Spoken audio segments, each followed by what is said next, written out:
Welcome to Just the Word, where we're reading through the Bible in 1 year. And I'm Net. Today's reading will come from 2 Chronicles, chapters 11, 12, and 13. 2 Chronicles, chapter 11.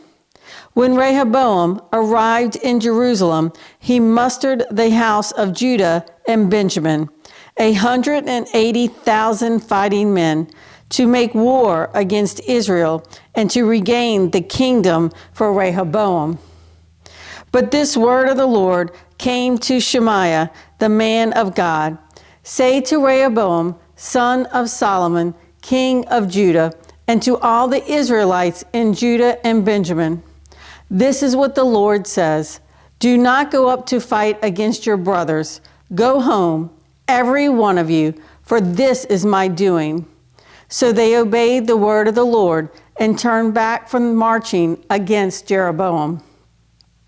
Rehoboam lived in Jerusalem and built up towns for defense in Judah: Bethlehem, Edom, Tekoa, Bethzor, Soko, Adullam, Gath, Mareshah, Ziph, Adoraim, Lachish, Azekah, Zorah, Ajalon, and Hebron. These were fortified cities in Judah and Benjamin. He strengthened their defenses and put commanders in them with supplies of food, olive oil, and wine. He put shields and spears in all the cities and made them very strong. So Judah and Benjamin were his. The priests and Levites from all their districts throughout Israel sided with him. The Levites even abandoned their pasture lands and property and came to Judah and Jerusalem because Jeroboam and his sons had rejected them as priests of the Lord. And he appointed his own priest for the high places and for the goat and calf idols he had made. Those from every tribe of Israel who set their hearts on seeking the Lord, the God of Israel, followed the Levites to Jerusalem to offer sacrifices to the Lord, the God of their fathers. They strengthened the kingdom of Judah and supported Rehoboam, son of Solomon, 3 years, walking in the ways of David and Solomon during this time. Rehoboam married Mahalath, who was the daughter of David's son, Jeremoth, and of Abihail, the daughter of Jesse's son, Eliab. She bore him sons, Jaish, Sheremiah, and Zaham. Then he married Maacah, daughter of Absalom, who bore him Abijah, Attai, Ziza, and Shilemoth. Rehoboam loved Maacah, daughter of Absalom, more than any of his other wives and concubines. In all, he had 18 wives and 60 concubines, 28 sons, and 60 daughters. Rehoboam appointed Abijah, son of Maacah, to be the chief prince among his brothers, in order to make him king. He acted wisely, dispersing some of his sons throughout the districts of Judah and Benjamin, and to all the fortified cities. He gave them abundant provisions and took many wives for them. 2 Chronicles chapter 12. After Rehoboam's position as king was established and he had become strong, he and all Israel with him abandoned the law of the Lord. Because they had been unfaithful to the Lord, Shishak, king of Egypt, attacked Jerusalem in the 5th year of King Rehoboam. With 1,200 chariots and 60,000 horsemen, and the innumerable troops of Libyans, Sukkites, and Cushites that came with him from Egypt, he captured the fortified cities of Judah and came as far as Jerusalem.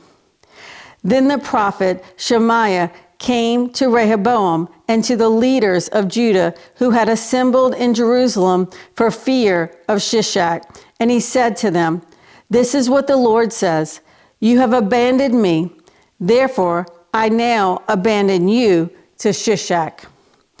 The leaders of Israel and the king humbled themselves and said, "The Lord is just." When the Lord saw that they humbled themselves, this word of the Lord came to Shemaiah. "Since they have humbled themselves, I will not destroy them, but will soon give them deliverance. My wrath will not be poured out on Jerusalem through Shishak. They will, however, become subject to him, so that they may learn the difference between serving me and serving the kings of other lands." When Shishak, king of Egypt, attacked Jerusalem, he carried off the treasures of the temple of the Lord and the treasures of the royal palace. He took everything, including the gold shields Solomon had made. So King Rehoboam made bronze shields to replace them and assigned these to the commanders of the guard on duty at the entrance to the royal palace. Whenever the king went to the Lord's temple, the guards went with him, bearing the shields, and afterward they returned them to the guard room. Because Rehoboam humbled himself, the Lord's anger turned from him, and he was not totally destroyed. Indeed, there was some good in Judah. King Rehoboam established himself firmly in Jerusalem and continued as king. He was 41 years old when he became king, and he reigned 17 years in Jerusalem, the city the Lord had chosen out of all the tribes of Israel in which to put his name. His mother's name was Naamah. She was an Ammonite. He did evil because he had not set his heart on seeking the Lord. As for the events of Rehoboam's reign, from beginning to end, are they not written in the records of Shemaiah, the prophet, and of Iddo, the seer, that deal with genealogies?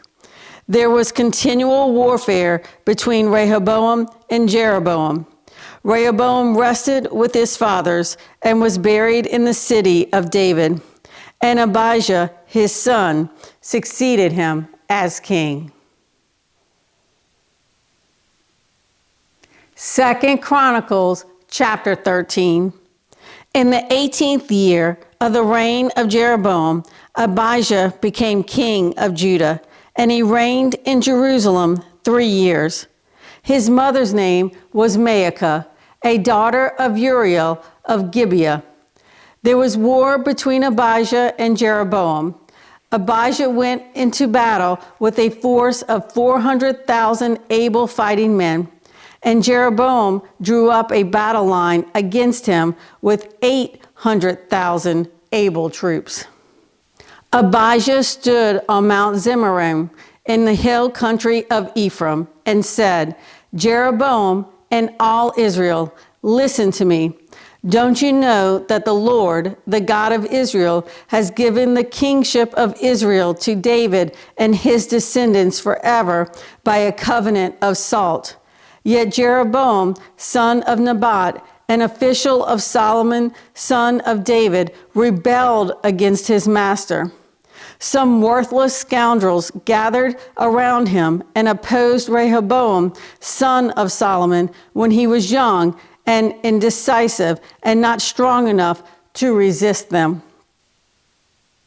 And now you plan to resist the kingdom of the Lord, which is in the hands of David's descendants. You are indeed a vast army and have with you the golden calves that Jeroboam made to be your gods. But didn't you drive out the priest of the Lord, the sons of Aaron and the Levites, and make priests of your own as the peoples of other lands do? Whoever comes to consecrate himself with a young bull and 7 rams may become a priest of what are not gods. As for us, the Lord is our God, and we have not forsaken him. The priests who serve the Lord are sons of Aaron, and the Levites assist them. Every morning and evening they present burnt offerings and fragrant incense to the Lord. They set out the bread on the ceremonially clean table and light the lamps on the gold lampstand every evening. We are observing the requirements of the Lord our God, but you have forsaken him. God is with us. He is our leader. His priests with their trumpets will sound the battle cry against you. Men of Israel, do not fight against the Lord, the God of your fathers, for you will not succeed. Now Jeroboam had sent troops around to the rear, so that while he was in front of Judah, the ambush was behind them. Judah turned and saw that they were being attacked at both front and rear. Then they cried out to the Lord.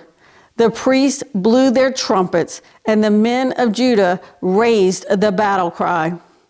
At the sound of their battle cry, God routed Jeroboam and all Israel before Abijah and Judah. The Israelites fled before Judah, and God delivered them into their hands. Abijah and his men inflicted heavy losses on them, so that there were 500,000 casualties among Israel's able men. The men of Israel were subdued on that occasion, and the men of Judah were victorious because they relied on the Lord, the God of their fathers. Abijah pursued Jeroboam and took from him the towns of Bethel, Jeshanah, and Ephron, with their surrounding villages.